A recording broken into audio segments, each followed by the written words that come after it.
let me introduce Hetty Baiz, who has created these works of art, and she will say something to you about them. She is someone, Kate has known for a long time here. I've known her because she is a local artist. She was trained at Bard and at Cornell. She also holds an MBA from Columbia University. She has given shows recently, solo exhibitions in Hopewell, in New York City, and in Melbourne, which is a relevant place for the program this afternoon. She's shown at the International Women's Artist Biennale in Incheon, South Korea, and many different places. She's also worked, as has Kate, at the Pilani Center in Cape Town, which many of our students know, and is represented out in the atrium of this building by the wonderful hanging that was created by the women of Pilani. So it's a pleasure to have Hetty here and to ask her to speak a few words about the show that's downstairs.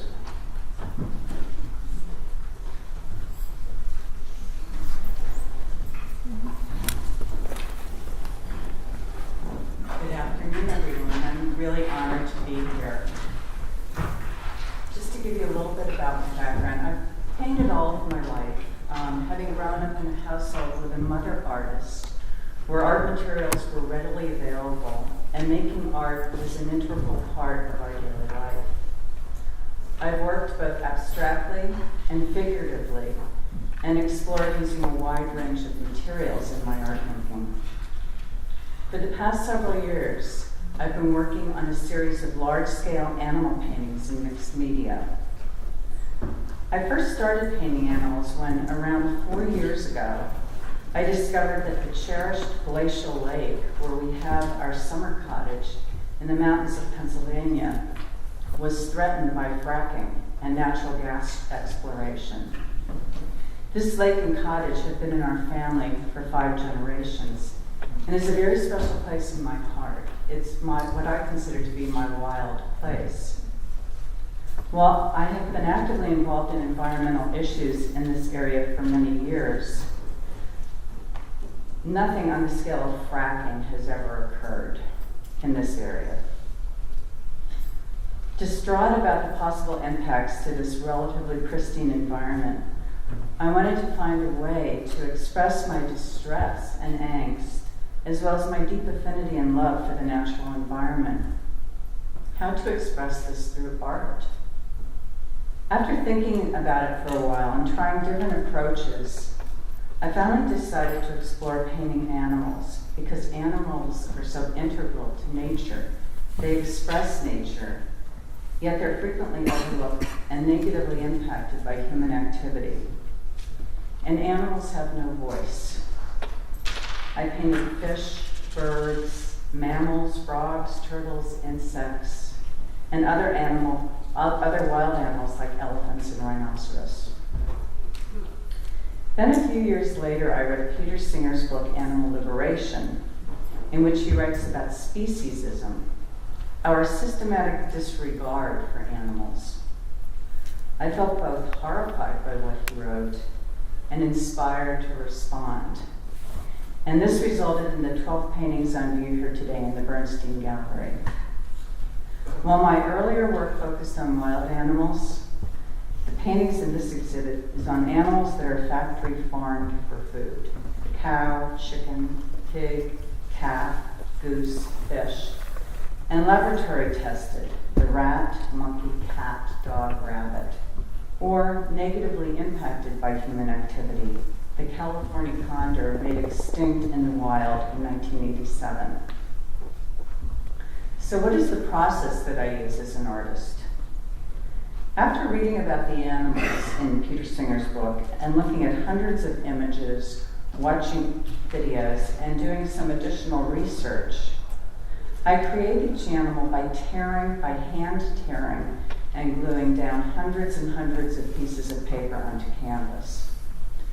I use a wide range of paper and variety of paper, including handmade and hand-painted paper, which I paint myself, papers from around the world, such as Tibetan, Egyptian papyrus, South American banana paper, torn photographs taken on my travels in Asia and Africa.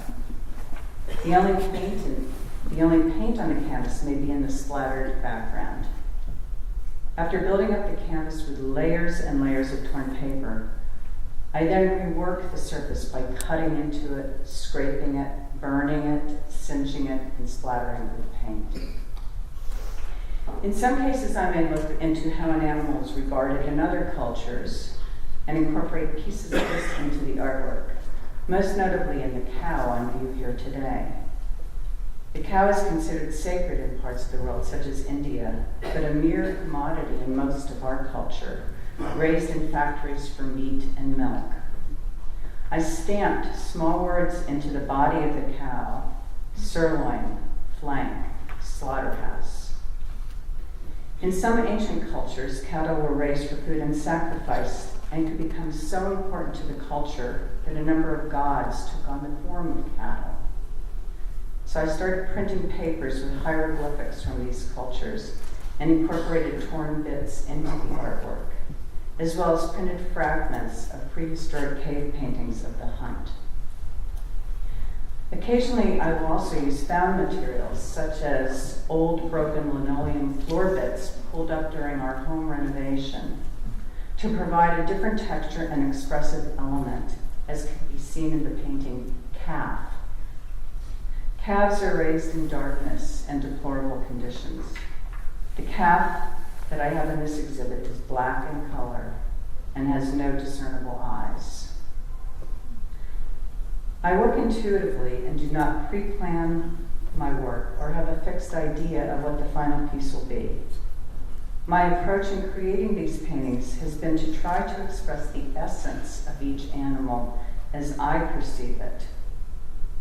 It is my hope that in doing so, the viewer will form his or her own response to the animals and the issues related to speciesism.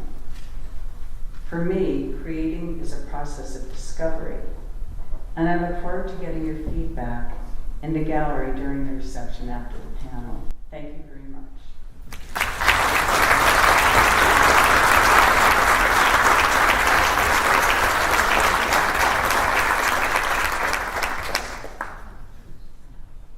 Thank you, Hetty. I hope if you haven't already seen the works, you'll go down to see them. I think, by the way, that they make the point that Peter does. When I thought they were going to be paintings, and when I first looked at them from a distance, I thought they were paintings, and then I walked up to them and I realized they weren't what they seemed to be. And I think that's Peter's point, which he'll make in his own way later. So Peter is going to lead off. Then we're going to have two philosophers who will comment on what he has to say, but in general on the problem. I'm going to introduce them in the reverse order that they're actually going to speak, and because I'm going to sit down and I'll come back again. The third speaker is going to be Professor Dale Jamieson from New York University, where he is a professor of environmental studies, philosophy, and law. He's spending this year at the Institute of Advanced Studies on sabbatical down the road from us. And he is about to publish a book entitled Reason in a Dark Time, which is, I gather, a reflection on the uncertainties of climate change and what it has done to our thinking about how we deal with our world. The second speaker is going to be Professor Jeff McMahan, who is a professor of philosophy at Rutgers University and a neighbor of ours. I forgot to say, by the way, that Professor Jamieson was trained as an undergraduate at San Francisco State University, and then he did his PhD at the University of North Carolina, Chapel Hill. Jeff McMahan was trained at the University of the South in Sewanee, where appropriately he studied English literature. Like everybody else I know who went to school there, it was a great school for that. He went on a Rhodes Scholarship then and did a BA in PP&E, Philosophy, Politics, and Economics at Corpus Christi College at Oxford, and then a PhD, interestingly, finally from Cambridge University, where he worked with Bernard Williams, a very famous philosopher, and he began the dissertation, I gather, at Oxford, supervised by Jonathan Glover and Derek Parfit. And he's had a very distinguished lineage of people he studied with. He's taught at the University of Illinois, and then now for several years at Rutgers. He's published a lot, mainly on the subject of war. He began with a book called British Nuclear Weapons, For and Against, Reagan and the World, Imperial Policy in the New Cold War, Ethical Aspects of the Nuclear Debate, The Morality of Nationalism, and then the books for which he's best known recently, The Ethics of Killing, Problems at the Margins of Life, and Killing at War, published in 2009, all these by Oxford University Press. And then last year, The Values of Lives. He has two books on the way, one called The Right Way to Fight, and the other, The Ethics of Killing, Self-Defense, War, and Punishment.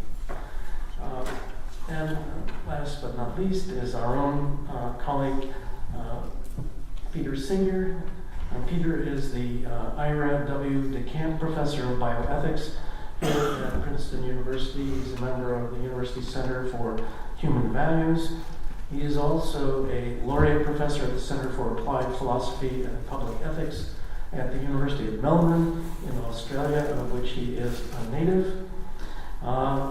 He is as well, or better known, I suppose, in Australia than he is here, and he's gotten all sorts of honors there. Most recently, he became a companion of the Order of Australia. He has, of course, published very widely, but probably no book more famous than Animal Liberation, which Hetty has mentioned, which inspired the paintings downstairs, the works downstairs. That was published in 1975. But they're among a large number of works. The one that has been of most consequence for me, as I teach a course, a freshman seminar on philanthropy, we always start them off by reading Peter's much more recent book on the ethics of philanthropy, which has had a profound effect on the way Americans think about the meaning of their personal philanthropy. So, without more, I'm going to give you Peter, and then he will be followed by Jeff and then Dale. Thank you very much. Pleasure to be here. If people standing on a seat, there are some seats up there. Feel free, you won't disturb me if you wander around the room there and take those seats.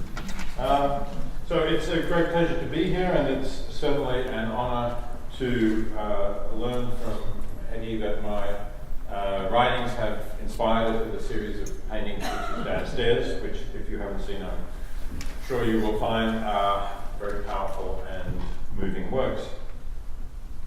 I thought that what I might do in talking about this is to do a little bit about placing these works in a tradition of artists looking at animals, an extremely ancient tradition, and intersperse that with some thoughts about the ethics of the way we do treat animals, which I think are particularly relevant to the exhibition downstairs. So if we think about art and animals, we probably begin right with the very beginnings of human art forms, of surviving art, and it seems that animals, along with humans, actually apparently hunting those animals, the first extant remaining works of art that we have. So this is something that is central, but we can recognize even in these extremely ancient works, we can recognize some understanding of the awareness of the idea that the artist is looking at an animal as another conscious being, as a being that is capable of suffering or perhaps of experiencing fear or something of that sort. And we find that animals are a constant theme in art. If we skip a lot of millennia and we come to Roman periods, we have a lot of use of animals in various ways. For example, this mosaic floor from the Roman period, which has many different species of animals This is just a small section of it, beautifully portrayed in the floor there. And through medieval times we have illuminated manuscripts that also show animals in various ways and characteristic natural poses, sometimes also as, of course, as items of property. And that is indeed the tradition in which we have been taught to see them. If we look at the origins of the Western religious traditions anyway, we find this idea that God created us and the earth and created the animals, but then told us to replenish the earth and subdue it, to have dominion over the fish of the sea and over the fowl of the air and over every living thing that moveth upon the earth. And I believe that set the tone for the next couple of millennia. Perhaps you could say, you can't really say what's cause and effect here. Perhaps you could see that this was the way we were treating animals anyway, and the words of Genesis merely reflect that and reinforce it, provide a justification for what we would have been doing anyway. And it is true that if you compare the Western tradition with religious traditions that seem to have a more egalitarian view of animals, particularly Eastern traditions, Buddhist traditions, for example, that tell us to have compassion for all sentient beings, or Hindu traditions which suggest we are reincarnated with animals.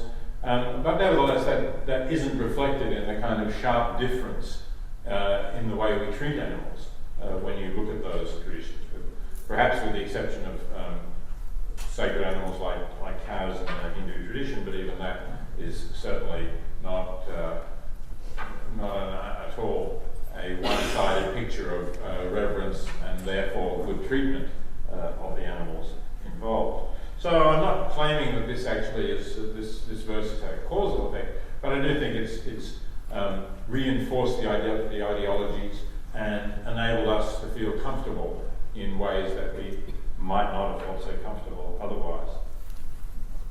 But we get that not only in the ancient Hebrew scriptures, of course, but we get it also in the philosophical tradition that's come through the West. We get it independently of the Hebrew scriptures in Aristotle, who says that essentially the less rational exists for the sake of the more rational, and therefore plants exist for the sake of animals, and the animals, the brute beasts, exist for the sake of man, to provide us with food or with skin or clothing or bones, useful implements. And that view of Aristotle's then was incorporated with the Christian, with the Hebrew and then Christian teachings through the work of Thomas Aquinas, who repeats these words almost exactly in his Summa. And then right up to the end of the 18th century, we get the view in Immanuel Kant that animals are just means to our end, claim that they're not self-conscious, and that they're there merely as a means to an end. Of course, there's two controversial claims there. One is that they're not self-conscious, and I think while some non-human animals are not self-conscious, I don't think one can say of all non-human animals that they're not self-conscious. Secondly, the argument that because they're not self-conscious, they're only a means to an end, seems to me quite fallacious. If you're conscious, if you can feel things, if you can feel pain, if you can suffer, or conversely, if you can enjoy your life, then it seems to me that you're an end in itself. That is, your pleasures or pains are good or bad in themselves. Hetty mentioned having painted a rhinoceros. I haven't seen that painting. This is pretty dark. I guess it's recognisable. This is an 18th century painting by Jean-Baptiste Ouvry, a French artist, and this was, I think, not exactly the first rhinoceros to land in Europe, but the first rhinoceros to land in Europe and actually survive for some years. A rhinoceros known as Clara, who was imported from India, I think, by an enterprising sea captain who thought that he could make some money, and he did make some money from travelling around with the rhinoceros and exhibiting them. And this is a portrait of Clara, which I guess shows it as a kind of amazing beast that it obviously seemed to Europeans who had never seen a rhinoceros before, but does give it some sense of its own dignity, I think, too. It's not merely a freak to be exhibited. And Udry, I think, painted other animals in that way. This is a rather endearing painting of a bitch and her puppies. Udry also painted the menagerie of, I'm going to forget which Louis it is now, whether in that period, it might have an 18th century historian, Louis XV, was it? I'm not sure. Anyway, painted the menagerie at Versailles, and some of those are quite moving portraits. Some of them, though, you do feel, and they're also hunting portraits by Udry, you feel that this is a collection being shown off. These are things to enhance the status of the owner of that collection. Something of the same may be true of Stubbs' famous paintings of horses, which, again, I think, although obviously they show the beauty of the animals, they do show them somewhat as exhibits, as to own such an animal is obviously something that is only reserved for those who are very wealthy, as well as those who have a keen sense of what makes for a fine horse. And it's interesting to compare Stubbs' portraits of horses with this Qing dynasty portrait from the 18th century, which I think shows a lot more emotion in the horse, as indeed the title of that melancholy horse suggests.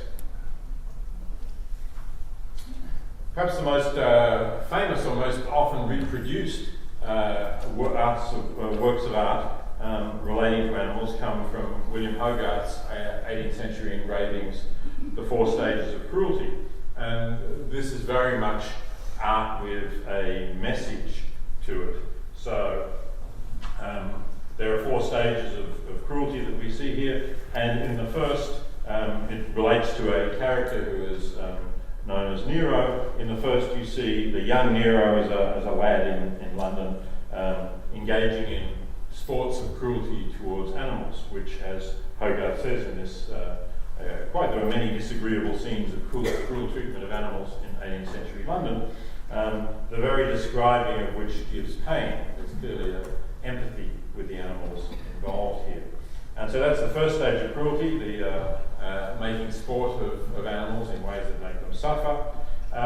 Here we have the same Nero grown up, beating his horse to the point of collapse. Another of the forms of cruelty in London at the time, of course, was the overloading of horses that were pulling carriages or carts, and frequent beating of them in order to get them to perform better. And here the point that the horse has collapsed. That leads then to cruelty to humans. We see here, again, character Nero having committed, it's described as seduction. It looks more like rape, you'd have to say, from the portrait there, as well as robbery. And the end result is that Nero is hanged and his body is dissected for the purposes of medical research, which Hogarth obviously thinks is a just fate. And the dog gets to eat the entrails. But this was very widely distributed, and I think was part of the move which you start to see in the 18th century, this more civilizing era in general. Things like prison reform become on the agenda, an end to cruel punishments, as reflected in the United States Constitution, and also the beginnings of ideas of that these flagrant forms of cruelty to animals are things that we should not have anymore. So that was probably one of the most effective works of art, as far as we can tell, without really being able to mention, being able to measure in terms of its impact on cruelty. But around this time also, we we start to get a completely different philosophy being approached to philosophy. And you get it most clearly in the works of Jeremy Bentham, the founding father of the English school of utilitarianism. And utilitarians, of course, the classical utilitarians, were concerned to promote happiness and to reduce pain and suffering. And right from the start, right with Bentham, you get the inclusion of non-human animals as sentient beings among those beings that matter. So it makes a sharp contrast to Kant, although we're talking about the same period, but whereas Kant, coming from this tradition where it's reason, self-awareness, autonomy that make humans a moral being, and therefore having moral standing, mattering morally, depends also on those characteristics. With Bentham and with his successors in the utilitarian school, like John Stuart Mill and Henry Sidgwick, you get it very clear that animal suffering matters. The questions about whether animals suffer in the same way as humans, how much they suffer, but pain is pain. It doesn't really matter if it's the same amount of pain, how much consideration we should give it, whether it's a human or an animal. A really revolutionary idea in an era when there was actually no legislation to protect animals from cruelty. This is 1780, this work, at least that's when it was written, it was not published till a little later. The first laws to protect animals from cruelty in Britain were introduced in the British Parliament in the first decade of the 19th century, and initially they were only to prevent cruelty to an animal that was owned by someone else. The first law did not do anything to prevent an owner inflicting whatever cruelty he might like on his animals, and it was only subsequently that laws were introduced to protect animals as such, even from their owners. So Bentham is asking this about animals, perhaps referring to Kant's ideas that the question is not can they reason, nor can they talk, but can they suffer? And he goes on in this passage, in fact, to point out that the French, sorry, it's a slightly later passage, obviously. The French, he talks about in a later edition, puts in that the French have recognized that the color of the skin is not a reason for abandoning a sensitive being to the caprice of a tormentor, referring, of course, to the fact that the French revolutionaries abolished slavery. And he said, one day we'll recognize that the same is true for, and he then describes some other anatomical distinctions that might separate us from animals. So he makes the explicit parallel between the liberation of slaves in the French Revolution and what one day he hopes we will achieve for non-human animals. And we start to see, I think, also other works of art that are looking more directly at the way we treat animals. This painting of a butcher shop showing a conscious animal having its throat cut while it's being held down. And here an experiment, here a picture of vivisection of a dog, and this would also be in a period when anesthetics were not being used and the dog is being held down while being cut open. It was a subject of, began to be a subject of controversy in England in the second half of the 19th century, eventually resulting in the first laws to regulate vivisection in the 1870s. So, this is the position that I want to defend, the position that Hetty referred to briefly in her remarks, that we should recognize speciesism as a prejudice that is not identical with, but has some parallels with racism or with sexism. That is, that we have an attitude of prejudice against beings who are not members of our species, that simply that biological fact is considered a reason for giving them a lower moral status than beings that aren't members of our species, irrespective of what in fact they are like, irrespective of what actually their characteristics or their capacities to suffer might be. The ethic then becomes, I think, one of equal consideration of similar interests, which is not to say that humans and non-human animals always have the same interests. Of course they don't. It's also not to say that necessarily the reasons why it is wrong to kill a normal human being are the same apply directly to non-human animals. I don't think they do. But it's not species that makes a difference.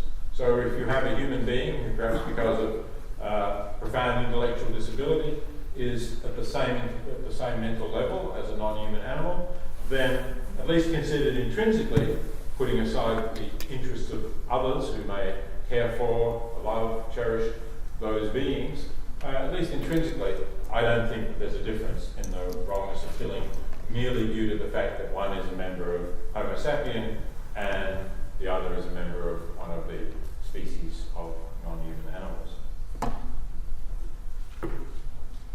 So, this is what the attitude that we have. Hetty mentioned factory farming as having been one of the things that particularly horrified her. So, it's worth seeing it.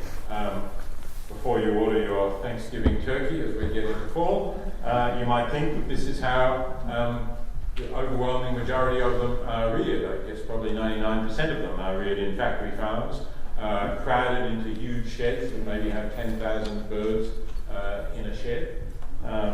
And no individual attention at all. Some of them will collapse and die on the floor of this shed, but nobody will find them while they're ill and look after them. It's simply every now and again somebody will wander through the shed and look at corpses and clear them out before they get too maggot-ridden. But it's simply not worth the labour costs of looking after animals individually when you're factory farming them on this kind of scale. Chickens are kept not very differently. The meat-eating chickens are in sheds, similar huge sheds. And pigs, there's a pig downstairs. Well, this is how breeding sows are often kept in individual barred stalls, too narrow for them to turn around, and they're basically unable to do anything except stand up and lie down for the entire time of their pregnancies, which is most of their life, because once their piglets have been separated from them, they're made pregnant again as soon as possible. Even when she's suckling her pigs, she's not free to move around. She's kept in a kind of barred contraption because it's simply more efficient, it reduces labour costs, you don't need good stockmanship, and you remove any danger of the sow rolling over and crushing one of her piglets, which if you gave her plenty of space and bedding and so on, she would very rarely do anyway. And then Hetty mentioned veal calves. This has been the standard method of keeping veal calves for many decades now. It is starting, fortunately, to be phased out. We've had recognition even from the veal industry that this is an animal that is, this is a method of producing veal that is harmful to animal welfare. So we are moving towards allowing veal calves room to walk around, but this has still been a standard way of keeping calves permanently kept in stalls where they can't walk, they can't develop muscle, which is considered a detriment to the quality of the meat, and they're also deliberately made anemic to keep the flesh pale because you get a better price for so-called white veal than you do for red meat. This is a cattle feedlot, and again you have these vast areas with thousands of cattle kept in feedlots on a vast scale, and that also makes a contrast with the portraits that we have downstairs. So how do artists respond to this? Just let me very briefly say something about three contemporary artists who respond to this situation of the way in which we're treating animals. Sue Coe is a British artist who's done some very graphic both drawings and paintings. This is one of a slaughterhouse, animals filing into, pigs in this case, I think, filing into a gloomy and foreboding slaughterhouse. This is one of a series of paintings, it's called The Drowning Sheep, which she did about the live export trade that takes place from Australia to the Middle East. Australia gets rid of its unwanted older sheep, sheep from the wool trade. The sort of lamb is generally quite young sheep, but when you produce wool, and Australia is the world's biggest wool producer, you have older sheep, and then the question is, well, what do you do with them? Well, it turns out that if you send them live to the Middle East, they have some commercial value. There is a market for them. They don't mind their mutton rather older than people who eat lamb. So these the ships have been fitted out to carry something like 40,000 sheep live to the Middle East. And it has happened that things have gone wrong with the ships, that in one case the ship sank and the ships were drowned. In other cases, the ships were not able to unload because the Middle Eastern countries that they were exporting to said that Australia had been sending them sheep with diseases, so they prohibited them under quarantine grounds, and the ship is then stuck with 40,000 sheep. It's only got feed on board for the planned 3 weeks, whatever the voyage was. It's now sitting around out in the ocean, unable to unload, and in some cases they simply threw the sheep overboard. So I think that's what this painting is about.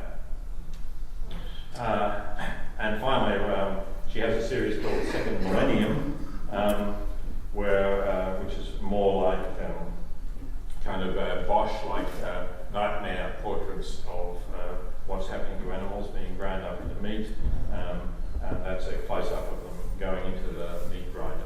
So that's one way in which an artist might respond, very sort of graphic, really horrifying images to try to get us to see how horrifying the way that we're treating animals is.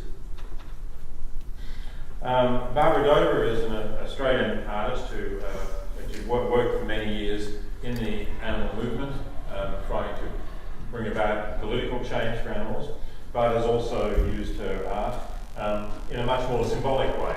I think these are plastic containers that are stuffed with chicken feathers, and I think it's representing in some way the confinement of animals in factory farms, the crowding, and the way in which they become things that we can use in whatever way we like. But she's also used images, photographic images of animals. There's a whole series of portraits of cows, which again is concerned to show us animals as individuals.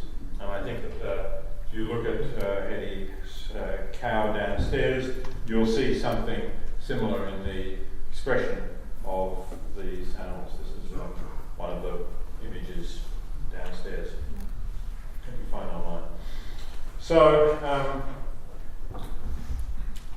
the other way in which you do it is to present these animals as individuals and to show them with the inherent sense of being an individual, of being a life that is there, that can go well or badly, but has a point of view. There is a subjective experience going on. There is a subject looking at us, and I think that's what you get very clearly from Hetty's works downstairs.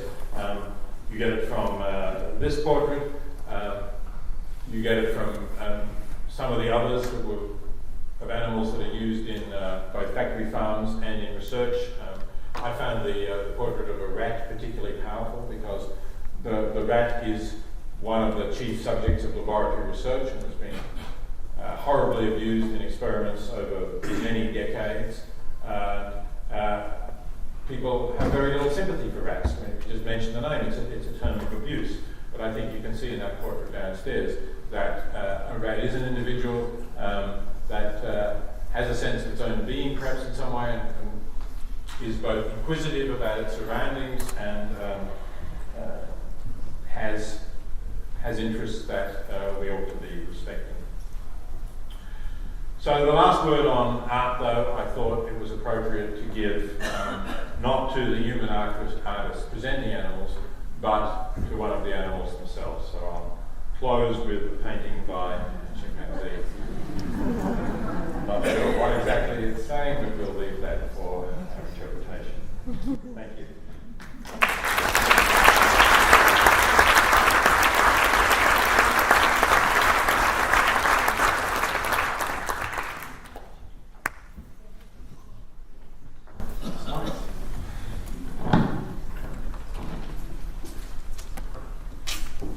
I should begin by saying that when Stan contacted me to ask if I'd be willing to come talk to this gathering, my assignment was to respond to whatever Peter said.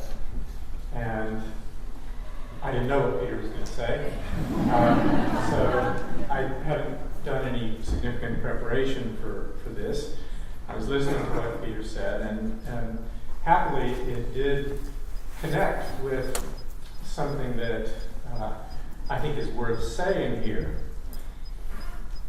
You will notice that throughout Peter's talk, the emphasis was on human practices that cause animals to suffer, and on cruelty, the notion of cruelty. So we saw Hogarth's 4 stages of cruelty. Interesting to mention that the 2 philosophers to whom Peter referred earlier on, Aquinas and Kant, explicitly say the only thing that really is wrong with harming or causing suffering to animals is that it leads people to become cruel to other human beings. And that's very explicit in both Aquinas and Kant, and one wonders to what extent that was the principal moral of Hogarth's series as well. I hope that you could see that in the first stage of cruelty, Hogarth is actually condemning the cruelty to animals in itself, and not just because it leads to cruelty to human beings. But you remember the quotation from Bentham that the question is not whether they can they reason, or can they talk, or can they suffer. And Peter then went on to discuss cruelty. Notice that the painless killing of an animal is not considered an instance of cruelty. And there really wasn't much discussion in Peter's remarks about the killing of animals. And that's what I really want to talk about in my under 10 minutes today.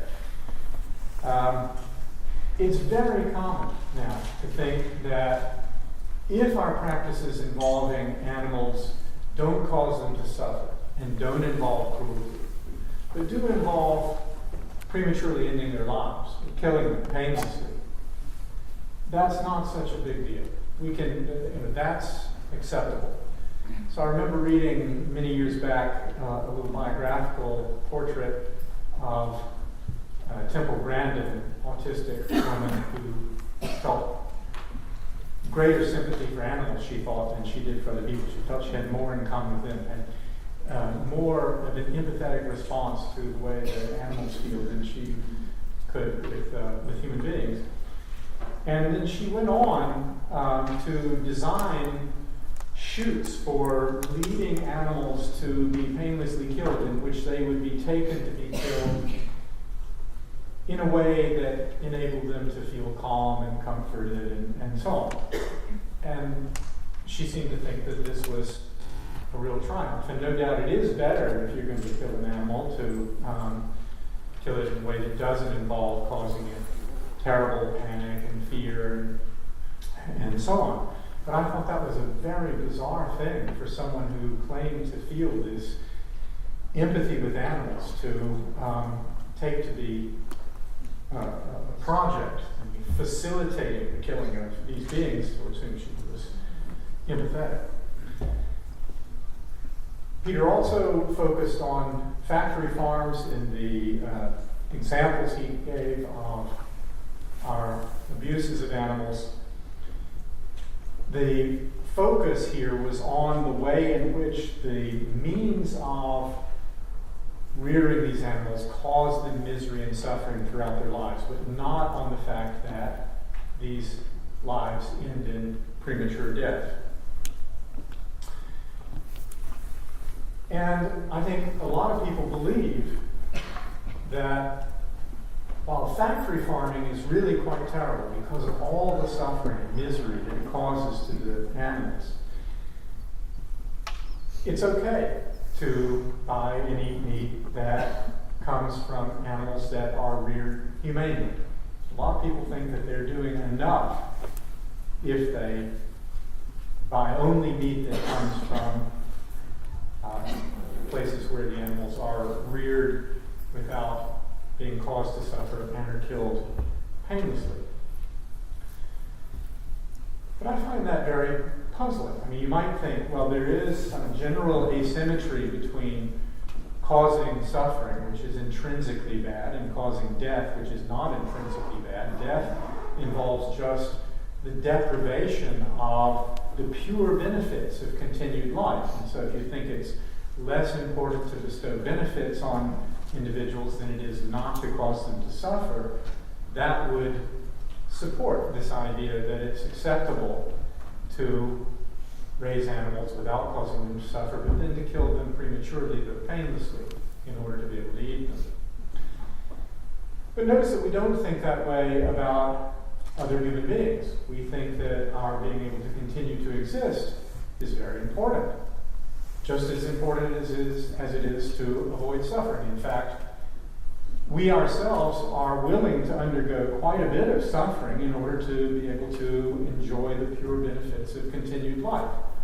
So if you get cancer, most people think that if there's a prospect of a cure and long life afterwards, it's worth undergoing chemotherapy and painful surgeries and all kinds of things that involve great suffering in order to be able to get the benefits of continued life. So why should we think that it's any different with animals? Why should we think that their lives are not important to them, or important for them, I should say, in the way that our future lives are important for us? Well, I think we should think about the killing of animals and the causing of suffering to animals in the way that we think about the killing of people and the causing of suffering to people. They're both bad, and they're both wrong, without some adequate justification. So suppose you get an animal that's been raised humanely to the point at which it's now time to kill it painlessly. When that animal is killed painlessly, it's being deprived of all the good life it would otherwise have had. And usually these animals that are humanely reared are killed very early on in their natural lifespan. So what makes us think that that can be justifiable to deprive this individual of all the goods of its future life? Well, what we tend to do is we think, well, let's compare our gain to the animal's losses, or at least that's the way a certain kind of philosopher would go about thinking about it. A utilitarian philosopher, for example. I think if you do I don't think the utilitarian reasons are the only reasons we have for not killing animals, but I think they are the main ones.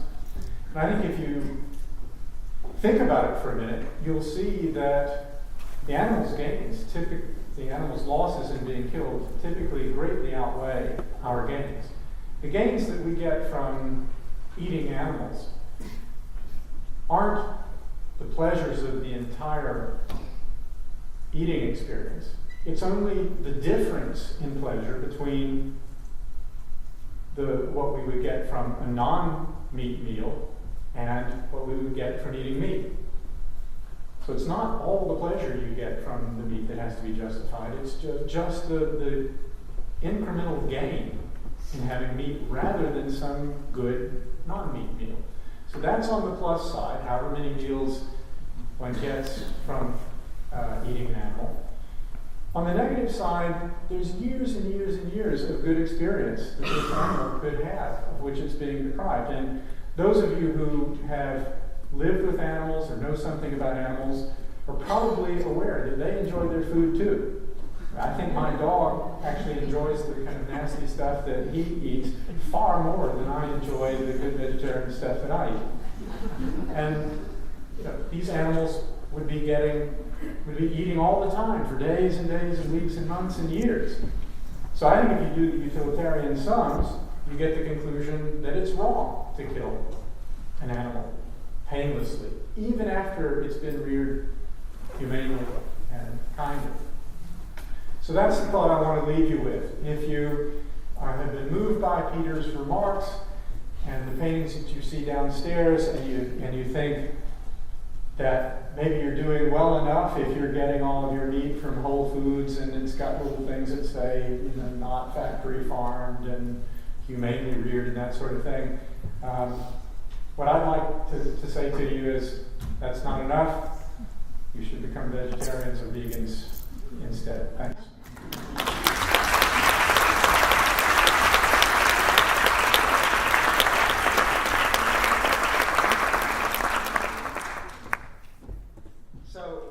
So Peter has done, I think, an excellent job of giving a kind of overview, really, of where Hetty Baiz's work fits against the general background of artists increasingly showing an interest in the relationship between humans and other animals. There are traditions of this that really go back even further than the cave paintings, all the way back actually to the Ice Age, where we have early images of animals that were carved by people. And Peter mentioned some artists who are important, and I don't know whether you call this a genre, a movement, an increasing site of engagement between the arts and important ideas about animals, but certainly artists like Sue Coe and Barbara Dover are important in this respect. I'd like to mention a few other artists. Unfortunately, I didn't bring any images, but Marina Zerkow and Natalie Jeremijenko, two New York-based artists. Natalie Jeremijenko is an Australian, who in some cases make artworks that actually involve cooperative relationships with animals that are not quite domesticated animals, but are brought to places voluntarily to interact, in some cases, with artificial robotic devices. A German artist based in New York named Haida Hatri, who makes these amazing, beautiful flowers that she exhibits that you then realize are actually made from the refuse from slaughterhouses.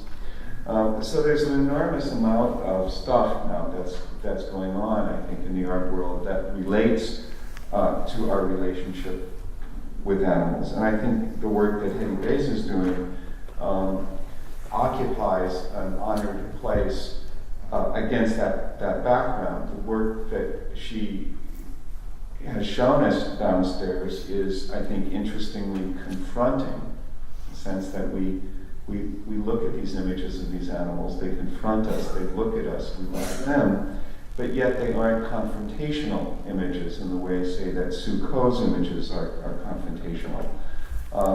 These works aren't paintings, but it's easy to see why somebody might think they're paintings, because they are, in a sense, painterly, in the sense that there is the mark of the artist that is very strongly placed on these images. There's a kind of revealing simplicity to the images when you see them from afar, and then when you approach them, you see the enormous complexity of layering and piecing together these images out of many different pieces of paper, having been processed through other activities like burning and tearing and so on and so forth. I think this idea of the simplicity of the images is also fed by the fact that we see these animals out of context. We don't see the cow in a slaughterhouse, we see the cow. We don't see the dog with the child, we see the dog. We're not used to seeing animals this way in such an isolated environment, and that forces us to look at them in a way that we might not otherwise look at them. We see these animals, I think, in this isolated way as being beautiful, dignified, but yet they often look hairy. They often look not quite settled. They aren't, in that sense, idealized animals and idealized images of animals. So I think this work then should take an important place against really a whole diversity now of aesthetic expression that calls into question in different ways the human relationship with animals. And I want to just make 2 points then, 2 more analytical points about this in conclusion. The first is that this work in the arts is really going on against a whole background of cultural change and changes in our cultural expressions regarding animals. There is increasingly an academic movement which is sometimes known as animal studies, where increasingly people are writing about animals in literature.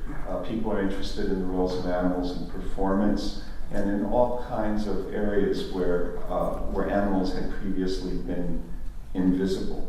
So it's not just in philosophy, and it's not just in the visual arts, but there is increasing attention being paid to animals across the whole range of intellectual, artistic, and cultural expressions. The second point I want to make is about the diversity of these expressions, and here is where I want to engage a little with Jeff's remarks about the killing of animals. In some ways, I think it's the health of an area of intellectual or aesthetic inquiry that there are a diversity of views that can be and are expressed.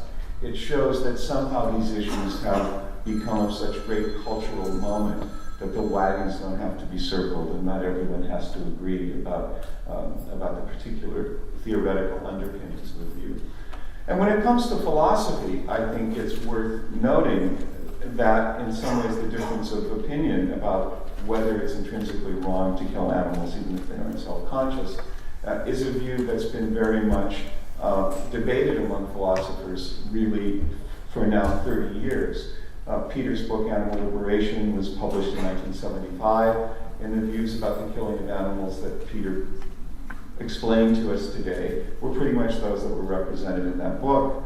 But in 1983, Tom Reagan published a book called The Case for Animal Rights, in which he very articulately made the case for another point of view, namely the point of view that animals have a right to life, and under most standard conditions it's wrong to kill them, even if they have painless deaths and happy lives.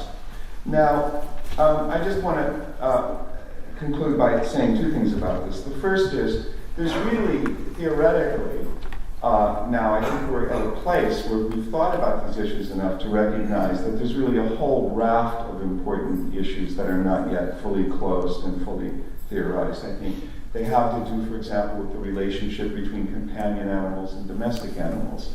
Many people have the idea that, for example, if you see an elk suffering in a wilderness area, that we have no obligation to provide medical attention in the way that we would in the case of domestic animals, for example. But yet, from another perspective, suffering is suffering. If the elk is suffering, why should its pain not be relieved? That's another area in which I think there are different views that are not fully theorized.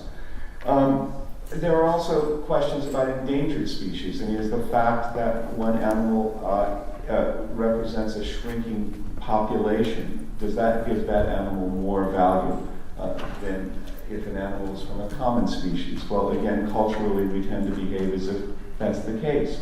But if we think that animals matter individually, why should it matter how many of their kind, so to speak, happen to exist? So there's a lot of very interesting theoretical issues about which philosophers are having debates and will, I think, increasingly become debates. But the point, I guess, that I want to make in closing is that I think for practical reasons, some of these theoretical disputes are really not of so much moment. The animals that you get in whole food that are supposed to have had happy lives probably didn't have very happy lives, and almost certainly were not painlessly killed. So I think at the end of the day, for practical purposes, Jeff's call for a vegetarian or vegan lifestyle is one that we really all should endorse.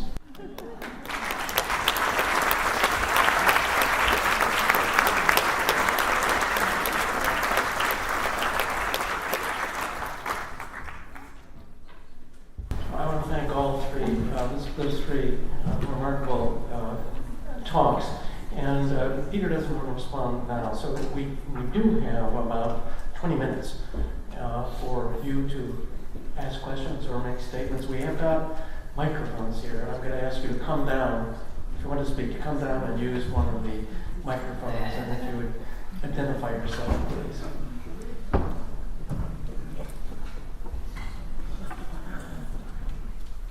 My name is George Graham. I'm a philosophy professor, former colleague of Jim Rachel's and Greg Penn's. 2 points. First, one in response to Jeff. I had the pleasure of having dinner at Temple Grandin some years ago, and I asked her your question. And she said she's aware of the irony trying to relieve suffering, but expediting killing. However, in the real world, expediting suffering often happens to be the best a person can do. Whether that's a response or not may be debated. I have a possible explanation, not a warrant or a justification, for why killing a human being is not as bad as killing a non-human animal. And it lies in what might be called residual Kantianism. Because part of what Kant seemed to mean by making the self-consciousness of human beings something precious is that in the normal case, we can think of our lives as our lives. We have an awareness of life as a life. We have an awareness of its limits, of its boundaries, of its opportunities, of its availabilities, of its pleasures, its pain, and its relationships. And that gives us a kind of psychological complexity to a life, which is of a different scale than the life of the vast majority of non-human animals. It makes us kind of oases of value that are in some sense richer than the life of a single animal, like a single dog or a single cat. This doesn't necessarily justify killing them and avoiding killing us, but it does lend some prima facie plausibility to thinking of our life being in some sense more precious than the life of a non-human animal. And this question is directed at any of you who wish to address it, whether what you might think of this comment, and it's been a pleasure. Thanks very much. Thank you. Since it was mainly a response to what I said, I'll start off, if I may, just by saying that I agree completely with all that you said, both about Temple Grandin and about the greater value and significance of the lives of normal children and adult human beings. I think you're right in thinking that the difference has to do with our greater psychological complexity, and in particular, our greater psychological unity over time, which is made possible by our high degree of self-consciousness. And that's not present in fetuses or newborn infants, so there are going to be problems about thinking that this kind of special value is present in or informs the lives of all human beings. But I didn't mean to imply that I thought that killing a non-human animal is anywhere near as bad as killing a person. And I hope nobody took that away as my message. It's just that if we're a human being, if an animal is going to be killed, there's got to be something that is sufficient to justify depriving that individual animal of all the good of its projected future life. That's all. Thank you. Yeah, I think I very largely endorse what Jeff said, and that it doesn't justify speciesism. When I was objecting to speciesism, I think the fact that there are some differences between different individuals is not the same as saying that we are justified in saying that you have a higher moral status merely because you're a member of a particular species, in this case, Homo sapiens.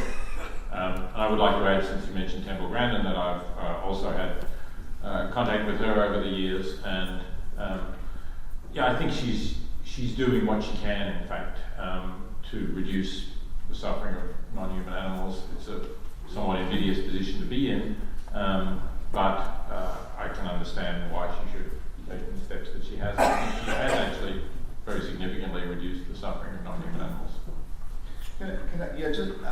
Just one quick comment on this, killing persons versus non-persons, or killing animals and killing humans. I think it's a very, very difficult question, because in a way there's two ways of looking at this. One is, if you think that persons or certain kinds of humans have much more complex and in some ways much more valuable lives than non-humans, although you may say non-humans have lives. From a certain point of view, then, if you kill the person rather than the non-person, much more value is being lost. That's true from one point of view. From another point of view, both the person and the non-person are losing, when they're killed, everything that they have. Now, if you compare these two perspectives on the question about, is it worse for a rich person to lose $1 million or a poor person to lose $1,000, well, in one sense, it's worse for the rich person to lose $1 million than the poor person to lose $1,000. From another point of view, you might suppose they've each lost everything that they have.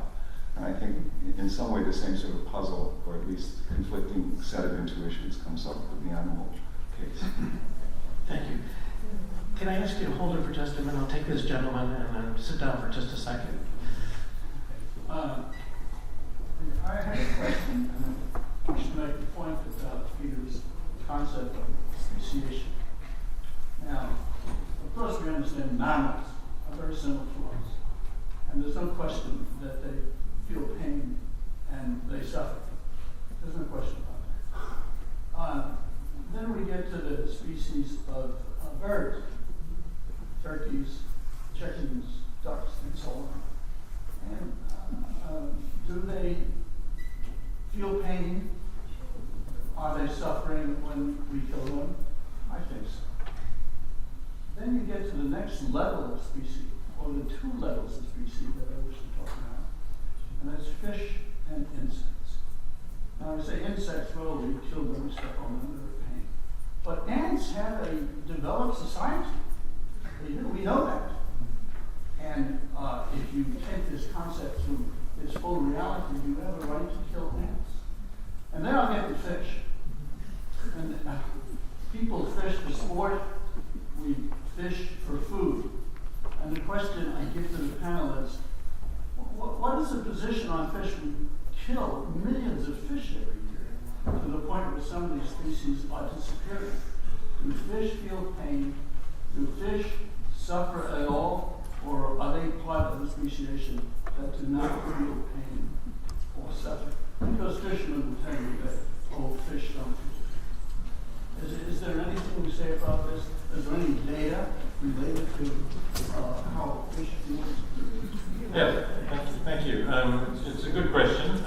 Specifically on fish, there is data. There is research. There's a book by a scientist called Victoria Braithwaite, which is, I think, called Do Fish Feel Pain? Some very direct form of a question like that anyway. And he presents evidence that suggests that fish do feel pain. Some of that is relating to the nature of the nervous system, but there was also some experimental research when the fish are particularly sensitive around the lips, especially bottom-feeding fish. And I think there was some research done in England in which bee venom was put into the lips of fish, and they certainly respond as if they're in pain. They're much less likely to go grubbing around the bottom as if that hurts them. And if you then give them an analgesic, some aspirin, paracetamol-like substance, it appears to relieve their pain, and they're less sensitive than they were before. So I do think that there's quite good evidence that fish feel pain. Ants and other insects are much more difficult because, although as you say they have a society in a sense, their behaviour is rather more rigid. An example of this is ants. When an individual ant dies in one of the species that lives in colonies, the worker ants will remove the dead body from the colony. So you think, oh well, in some way they're responding to the fact that if you have a dead body in the colony, that's bad, it's going to rot. But it turns out that it's a purely chemical response. They emit a particular chemical, and if you put that chemical on the body of a living ant, the worker ants will carry that living ant out in exactly the same way, even though it's wriggling and moving the way the dead ant isn't. So, this suggests that there's perhaps not really awareness going on of the difference between a live and dead ant that leads them to carry it out. So, we don't know. I think this is speculation, but I think it's possible that insects like ants are behaving in a more robotic way that doesn't involve consciousness. I remember, I'll just say very quickly, reading a long time ago an article in one of the British newspapers that reported that, I don't know how they did this, but if a fly was feeding or grooming itself, an ordinary house fly, if the experimenters plucked out a leg or plucked off one of its wings, in a way that didn't involve sudden movement, that kind of thing, it just kept right on feeding or grooming as if nothing had happened. And that suggested to me that in these experimental conditions, although flies may be very good at evading fly swatters and that sort of thing, that there's some evidence that they don't suffer or feel pain. So I don't know about flies and ants, but I know a little about fishermen, so let me tell you something about fishermen. I once wrote an op-ed piece for the local Minneapolis newspaper, which ran on the first day of fishing season, sort of basically saying they should stop fishing, and it kind of surveyed the evidence about fish pain. For example, the basics of fish feel pain. It's not really good to do this, and so on and so forth. What surprised me was it got a ton of response, and a lot of the response was, of course they feel pain. That's the whole point. You know, they wouldn't be fighting on the hook, and it wouldn't be such an interesting sport if they weren't being driven out. Who does a stupid college professor think he is? Calling this into question. Oh, thank you very much. I have a fish answer. Well, I'm going to say that. And those fish can see me when I approach the tank. They see me. They come to the corner. And I know they feel pain. And I know that. I have a good feeling about the fish that I make. So, thank you. My question is addressed to the first responder, and it's related to this called word justification, and also related to what Professor Singer brought about the Kant. Now, in a different book, I think it's a Critique of Judgment, Kant made a statement that war is justified under certain circumstances. In particular, when war brings sublime to the warrior. So my question is, your criteria of whether to kill animal or not depends on the differential of pleasure, say eating fish versus evading. Now, if we compare this to what Kant said about killing people is justified, it seems to bring in two aspects. One is your criteria, this differential in pleasure, is a direct extension of Kant's being sublime in killing people.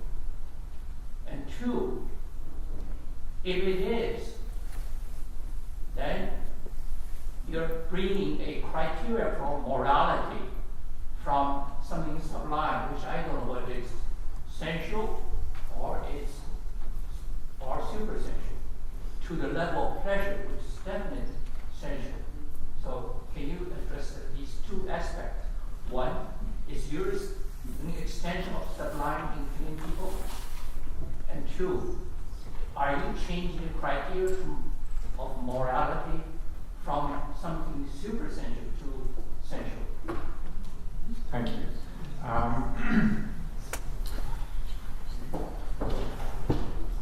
I think that there are, in part for the reasons that the first questioner gave, the moral constraints that govern the killing of persons are much stronger and more stringent than the constraints that govern the killing of animals. I think that these two forms of killing are actually governed by different principles. That's because I think that persons have rights that animals don't have. And so there's a phrase from a now deceased Harvard philosopher. The phrase was Kantianism for people, utilitarianism for animals. And my view is a little bit like that. So Peter's view is utilitarianism for everybody. And my view is, something like utilitarianism is right for our dealing with especially non-self-conscious animals. But much more is required in order to justify killing a person. I certainly think that Kant's idea that you could justify killing somebody in war because the experience of being a warrior is sublime in this way is a ludicrous idea. It's it is, however, what motivated Wittgenstein, another 20th century philosopher, to fight in the First World War. He wanted to feel the danger and so on, and the sublimity of combat. And that's one of the reasons that he joined the Austrian army in the First World War. Now, I think that if there's a justification for killing human beings in war, it is that the people being killed are in the wrong and are engaged in violating the rights of their victims and thereby make themselves liable to attack. As Stan said, I've written a good bit about war and have a book called Killing in War, and my view about killing in war is that it's wholly asymmetrical between the soldiers who have a just cause and soldiers who lack a just cause. And my view, which is quite contrary to the traditional just war theory, it's not permissible to fight in a war that lacks a just cause. We're just going to have a final question. Hi, I'm Steve Hiltner. I write at PrincetonNatureNotes.org about nature in Princeton. And I wanted to ask about intention in terms of and the impact of animals on plants. Obviously here in town we used to have a very controversial program. It's no longer very controversial to cull the deer herd. If there's too many deer, they really destroy the plants, and that affects other animals that depended on those plants in the forest. So we generally go around intentionally reducing the deer herd so that there's fewer deer that are unintentionally killed in a much more barbaric way by the cars. And so I guess I'm trying to figure out, obviously one's intentionally killing an animal, but it's for a greater good ecologically. Many species would otherwise perish if the deer herds, if there's an imbalance. And of course we've gotten rid of all the timber wolves and mountain lions that used to control them. So I'm wondering what your opinion is of this kind of issue. Just a very quick comment by me, and that is that I recall reading a few months ago an article in the New York Times about a town somewhere in Connecticut where they were having this problem, and they solved the problem by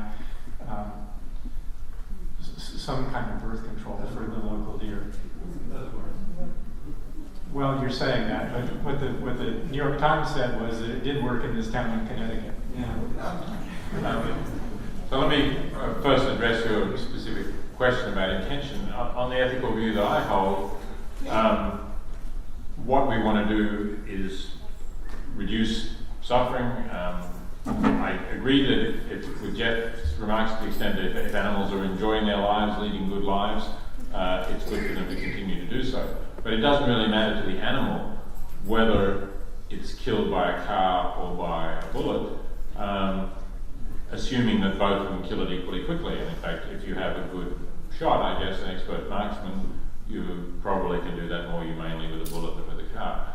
So from that perspective, if indeed it's true that the number of deer that are going to be killed is the same whether you have a culling program or not, then I don't object to there being a culling program. If it does vary the number of deer, then you have to look at what's going to happen, as you say, consequences to the whole ecological system and to other animals that depend on that system are certainly relevant. On the question of contraception for wild animals, it certainly does succeed in limited populations. It's worked, for example, for the wild horses of the islands of the Delmarva Peninsula, Chincoteague and Assateague, I think, where you have small isolated populations, you can certainly do it. If we can't do it for deer here, it's only because we haven't really bothered to put a lot of effort into research. I mean, I'm sure that it's not beyond our ingenuity to find contraceptives that work for wild animals, but nobody's terribly interested because it's quite cheap to kill them, and in fact, people like to kill them because then they get the meat from them. So I think that's a decision that we make, not immediately as of what are we going to do next year. It's a decision we make as of what means are we going to have available to control wild animal populations over the coming decade.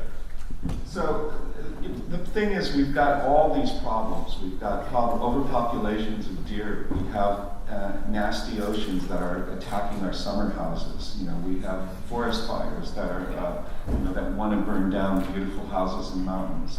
You know, and the core of this problem is that we don't actually think about what our relationship is to landscape and to nature in the first place, and what the systematic relations are that we want to have with the places that we live and the animals that live there. So in the case of deer, for example, if you look at this, from a landscape ecology point of view, essentially what's happened in places like New Jersey and Connecticut is that people have essentially ripped down the forests, which had relatively low deer density, and created the most wonderful utopian deer habitat that anyone could possibly design, and then decide they have a problem with too many deer.